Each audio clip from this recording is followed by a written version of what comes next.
शादी का अरमान हर किसी का होता है और इसे लेकर लोग सपने भी बुनते हैं।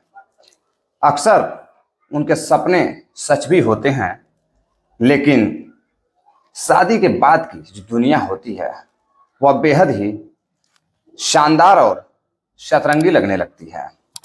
लेकिन क्या हो जब रिश्तों में सिर्फ शारीरिक संबंध ही प्राथमिकता रह जाए और उसके लिए सपने और भावनाओं को कुचल दिया जाए। जी हाँ, आज एक ऐसी कहानी मैं आपके सामने लेकर आया हूँ। एक ऐसी दुल्हन की कहानी लेकर आपके सामने आया हूँ जिसके कई सपने होते हैं, कई भावनाएं होती हैं, लेकिन सिर्फ शारीरिक संबंधों के लिए उस बेचारी लड़की की भावनाओं को कुचल दिया जाता है, जिससे उसकी मौत हो जाती है। नमस्कार, प्रणाम। मैं आपका अपना विशु राय हाजिर हूँ विशु वारदात तक के एक और नई कहानी के साथ, एक ऐसी सच्ची घटना के साथ जो बेहद ही दर्दनाक भी है और हैरान कर देने वाली है। दरअसल मैं बात कर रहा हूँ उत्तर प्रदेश के हमीरपुर की। हमीरपुर में एक कोतवाली लगती है, सदर कोतवाली। सदर कोतवाली के अंतर्गत हमीरपुर में एक कॉलोनी लगती है, पीडब्ल्यूडी कॉलोनी।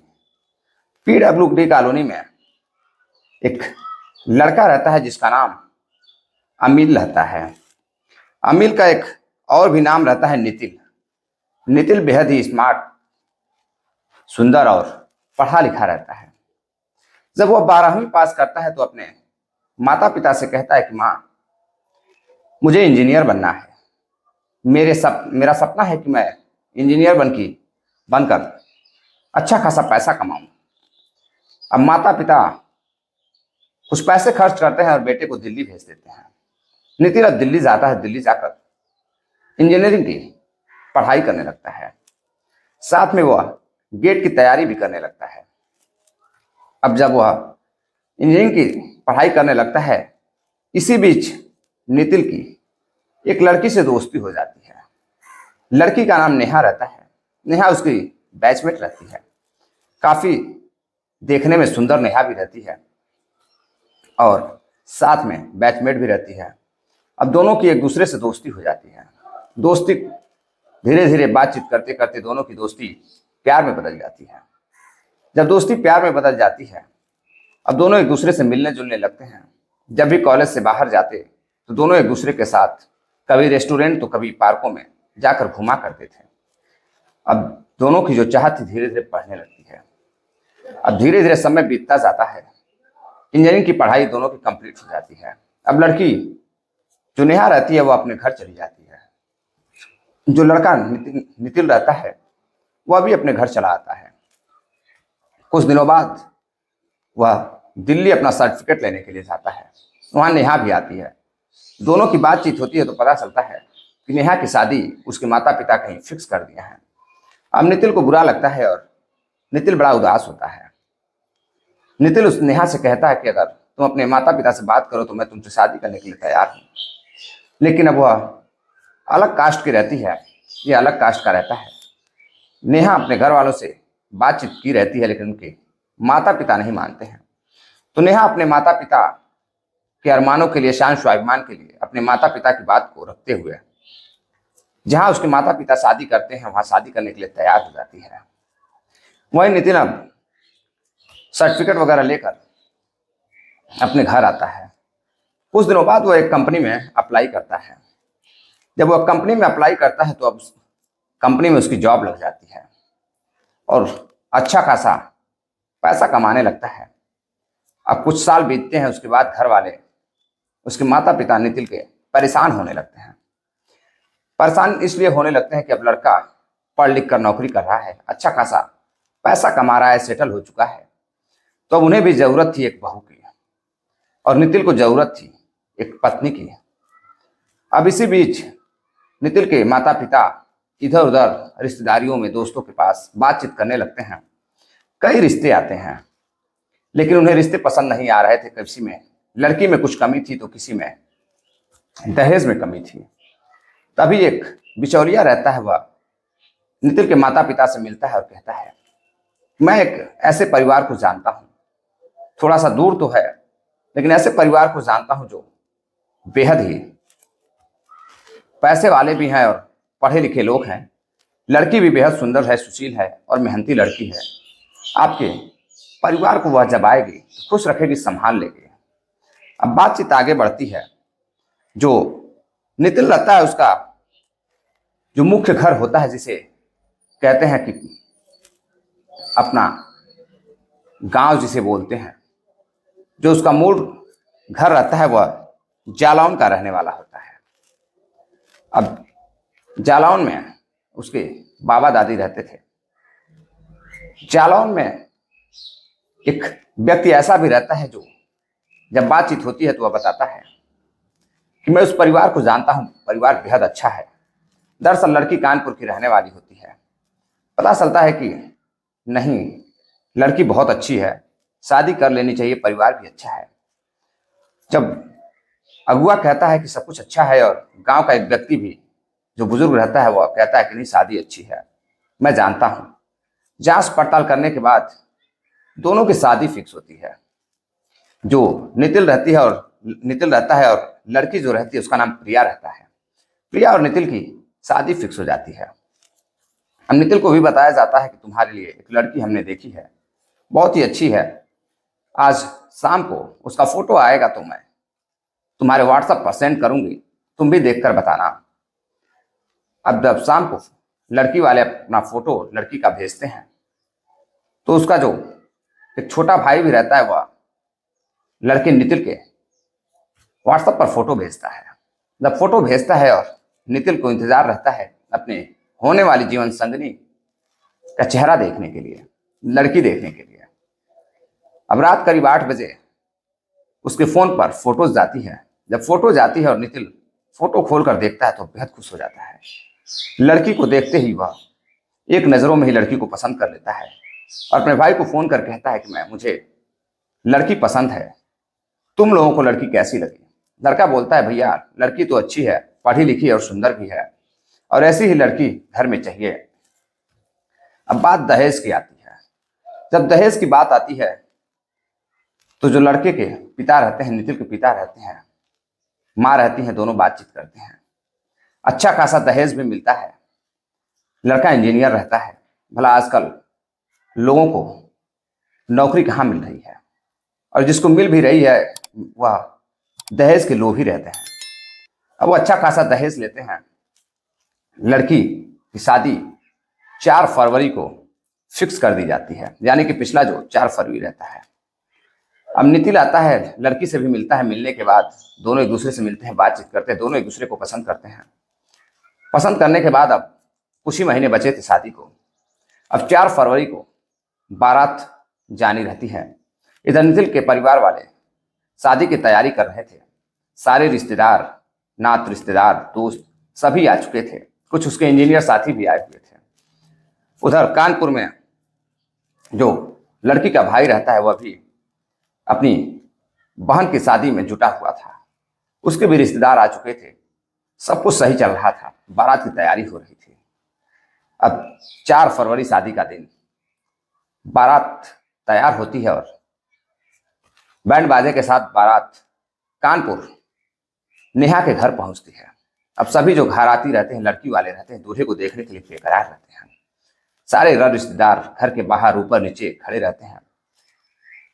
बारात आती है, लड़के का द्वार पूजा होता है, जयमाल होता है। सभी लोगों को लड़का अच्छा लगता है और लड़की भी बेहद खुश रहती है। उसके भी अपने सपने रहते हैं, अपनी कुछ भावनाएं रहती हैं, जिसे वह जब लड़के को देखती है तो उसे लगता है कि लड़का पूरा करेगा। वह लड़के को देखकर खुश रहती है, लड़के से बातचीत करके खुश रहती है। अब वह बिल्कुल अड़िग रहती है कि नहीं, यह लड़का उसके लिए बहुत अच्छा है, वह इसके सपनों को पूरा करेगा। घर वाले भी खुश रहते हैं। विदाई होती है। अब 5 फरवरी 2024 का दिन। अब सुहागरात की तैयारी हो रही थी। लड़के का कमरा, यानी कि दुल्हन का कमरा नेहा का, पूरी तरह से फूलों से सजा दिया जाता है। इसी बीच उसके जो रिश्तेदार रहते हैं, कुछ रिश्तेदार चले भी जाते हैं, कुछ अभी रुके हुए थे। अब घर पर उसके दोस्त आए हुए रहते हैं। अब उन्हें छोड़ने के लिए वो स्टेशन जाता है। स्टेशन अपने सारे दोस्तों को ट्रेन में बैठाता है, विदा करता है और फिर मार्केट चला जाता है। मार्केट जाने के बाद एक मेडिकल स्टोर पे जाता है। मेडिकल स्टोर पे जाता है तो वह मेडिकल स्टोर पर जाकर मेडिकल स्टोर वाले से कहता है कि मुझे कुछ ऐसी दवा दीजिए, आज मेरी सुहागरात है और मैं अपनी पत्नी को खुश कर पाऊं, कुछ ऐसी दवा दीजिए। अब मेडिकल स्टोर वाला एक शक्तिवर्धक दवा देता है, जिसे लेकर नितिन घर चला आता है। अब उसके बारे में वो सारी जानकारी पता करता है। पता करने के बाद फिर अपनी दुल्हन से मिलता है, बातचीत करता है। अब जब रात होती है, करीब 10 बजते हैं, सभी लोग अपने अपने कमरों में सोने के लिए चले जाते हैं। जो भाभी रहती हैं उसकी और जो लोग रहते हैं हंसी मजाक करते हैं। अब जब बात आती है सुहागरात की, करीब 11 बजे लड़का दुल्हन के कमरे में जाता है। दुल्हन के कमरे में जाता है और जाने के बाद दवा का सेवन करता है। दवा का सेवन कर लड़की के साथ सुहागरात मनाता है। अब अगले दिन जब सुबह होती है तो लड़की अपने ससुराल वालों से, अपनी सास से कहती है कि माँ, मेरी तबीयत कुछ ठीक नहीं है, मेरी हालत बहुत ज्यादा खराब है, मेरे पेट में भी दर्द हो रहा है और मेरे प्राइवेट पार्ट में भी दर्द हो रहा है। अब वो बर्दाश्त नहीं कर पा रही थी। पहले तो वो पति से कहती है, पति कुछ दवाइयां ला कर देता है, लेकिन उससे फायदा नहीं होता है। फिर वो अपने सास से कहती है। अब सास एक छोटे से डॉक्टर के पास जाती है, वहां से उसका इलाज कराती हैं, लेकिन फिर भी कुछ फायदा नहीं होता है। उसकी हालत दिन पर दिन बिगड़ती जाती है। अब वो परेशान हो जाती है, वो बोल भी नहीं पा रही थी। इसी बीच 2 दिन बीत जाते हैं और फिर ससुराल वाले उस लड़की को ले जाकर एक हॉस्पिटल में एडमिट कराते हैं। जब हॉस्पिटल में एडमिट कराते हैं तो वहाँ उसकी हालत और खराब हो जाती है। अब लड़की की जो भाभी रहती हैं उन पर ससुराल वाले फोन करते हैं और उनकी भाभी को बताते हैं कि लड़की की तबीयत ठीक नहीं है, उसे कुछ दिक्कत हो गई है, उसे लाकर हम लोगों ने हॉस्पिटल में एडमिट कराया है। जैसे उसका भाई सुनता है वह रोने लगता है। अपनी बहन को फोन करता है, लेकिन बहन फोन नहीं उठाती है। दरअसल फोन उसके पति के पास रहता है और उसका पति भी बेहद परेशान रहता है। उसका भाई और उसकी भाभी, जो भाभी नेहा को बचपन से ही पाल पोस कर बड़ा करती है, वह भाभी अपने देवर के साथ अपनी ननद के ससुराल पहुंचती है। वहां से फिर वह हॉस्पिटल जाती है। हॉस्पिटल जाके डॉक्टर से बातचीत करती है। डॉक्टर कहते हैं कुछ समय लगेगा। जब वो अपने ननद से मिलने के लिए हॉस्पिटल के अंदर जाती है और कमरे में ननद को देखती है तो ननद अपनी भाभी को देखते ही रोने लगती है। भाभी भी उसे देखकर रोने लगती है, वो बोल नहीं पा रही थी। फिर उसकी भाभी अपने देवर से बात करती है और लेकर उसे कानपुर के एक बड़े हॉस्पिटल में लेकर जाती हैं, वहां एडमिट कराती हैं। एडमिट कराने के बाद डॉक्टर से बातचीत करती हैं तो डॉक्टर बताते हैं कि उम्मीद कम है, क्योंकि उसके प्राइवेट पार्ट में काफी चोटें आई हुई हैं। जो गायनोलॉजिस्ट डॉक्टर रहते हैं वो बताते हैं उसकी भाभी को और उसके भाई को कि लड़की के साथ इस तरह से दरिंदगी की गई है, जैसे लग रहा है कि गैंग रेप किया गया हो। इस तरह की इस लड़की के साथ वारदात की गई है। अब भाई परेशान हो जाता है, भाभी भी सोचने लगती है कि गैंग रेप ऐसे कैसे हो सकता है। भाभी डॉक्टर को बताती है कि अभी उसकी कुछ ही दिन पहले सुहागरात थी, शादी होकर आई है, तो गैंग रेप कैसे हो सकता है। डॉक्टर कहते हैं जिस हिसाब से अंदर चोटें आई है उस हिसाब से तो यही लग रहा है कि लड़की के साथ गैंग रेप हुआ है। अब फौरन ही जो उसकी भाभी रहती है अपने ननद के पास जाती है, किसी तरह से ननद से पूछने की कोशिश करती हैं। ननद रोने लगती है और बताती है नेहा कि उसका पति रात में शक्तिवर्धक गोलियां खाकर आया था और उसने अपने पत्नी के साथ यानी कि नेहा के साथ जबरदस्ती कई तरीके से, अप्राकृतिक तरीके से शारीरिक संबंध बनाए। और जब वह मना करती रही, लेकिन जो पति रहता है वह नशे में रहता है, वह मानने को तैयार नहीं होता है। वह चीखती रहती है, चिल्लाती रहती है, लेकिन कोई सुनने वाला नहीं होता है। और उसका पति उसके साथ ऐसे ऐसे तरीकों से, गलत तरीकों से, जैसे जानवरों के साथ जानवर बन जाता है, लेकिन वह एक अपनी ही पत्नी के साथ जानवरों जैसा सलूक करता है और उसकी हालत खराब हो जाती है। और जैसे ही भाभी उसकी पूछ कर बाहर आती हैं, कुछ ही देर बाद लड़की की मौत हो जाती है।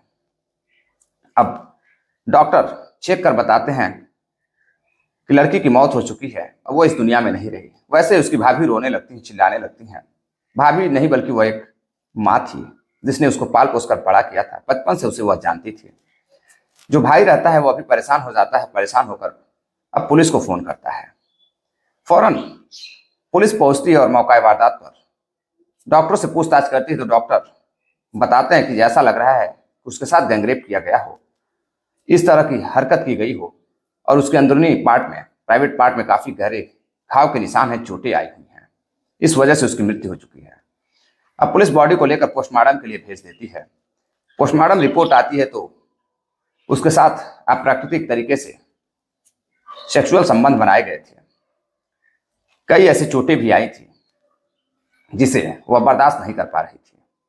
ब्लड भी निकल रहा था, चोटें भी लगी थी।